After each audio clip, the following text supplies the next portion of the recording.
start. The 21st century is described as knowledge century. Knowledge power will determine the place of a nation in the global community. In India, Kerala has led the other states on the critical parameters of literacy and education. This has enabled Kerala to be a leading state on several other parameters of excellence too. As you all know, Shri P.N. Panikkar had worked tirelessly to increase literacy in Kerala, which has the highest literacy rate in the country.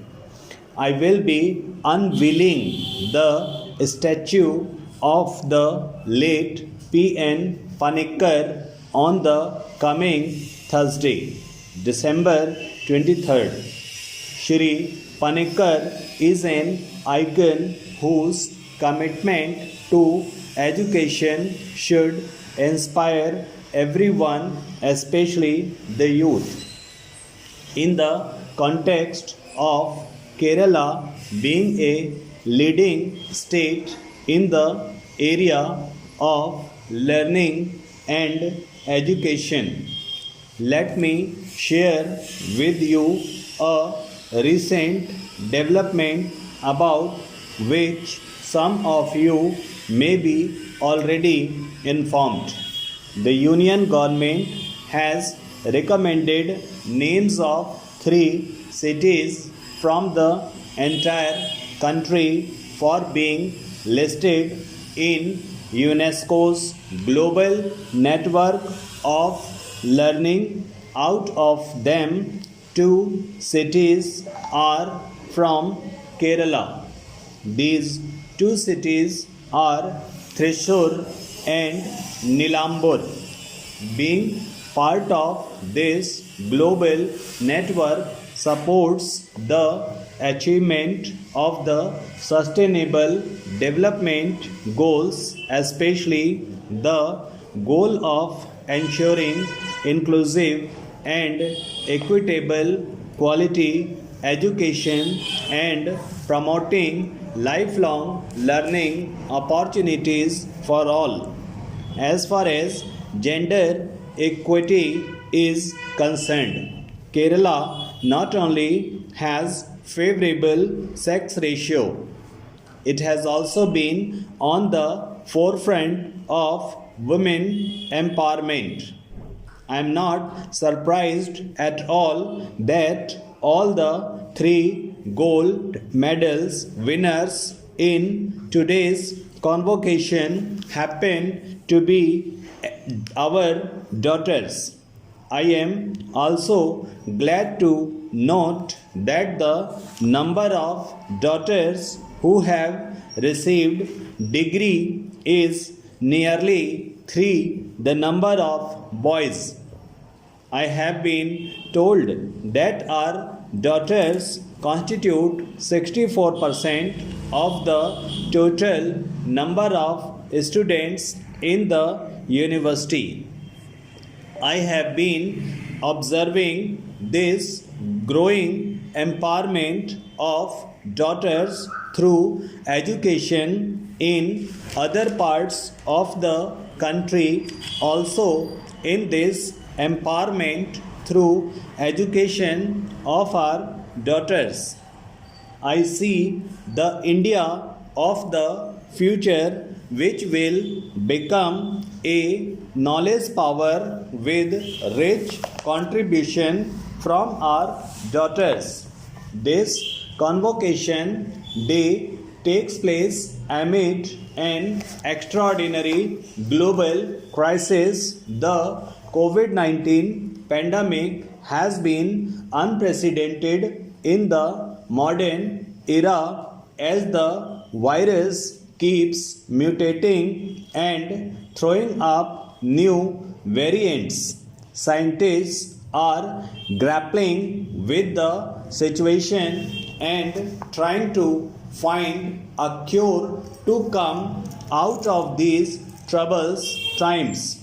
But every crisis comes with opportunities. Your education has affected early last year, but technological solutions were put in place in no time, and now you have successfully completed your courses. In the process, you must have learned many lessons beyond your syllabus.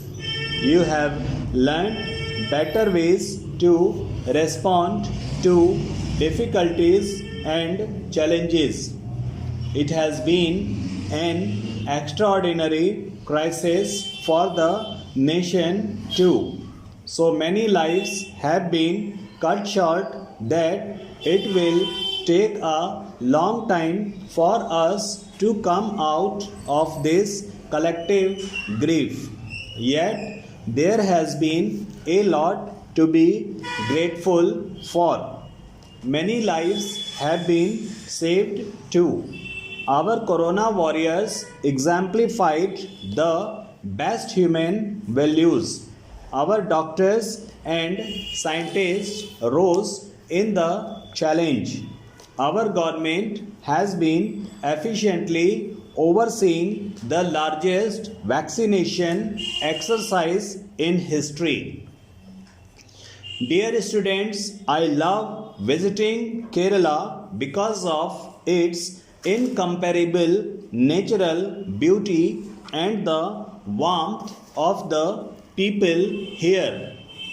The lush green fields, the beaches and backwaters, hills and woods, the ocean and other fascinating aspects of nature in Kerala have attracted people since ancient times. The beauty of Kerala has inspired rich poetry over the centuries. Matru Vandanam is among more popular problems written by Valathol, who is respected as one of the great poets of India. The poem is remarkable for the description of Mother Nature and for its patriotic sentiments. In the beginning of the long poem, Valutham inspires us to salute the motherland who is revered and who showers her blessings upon us.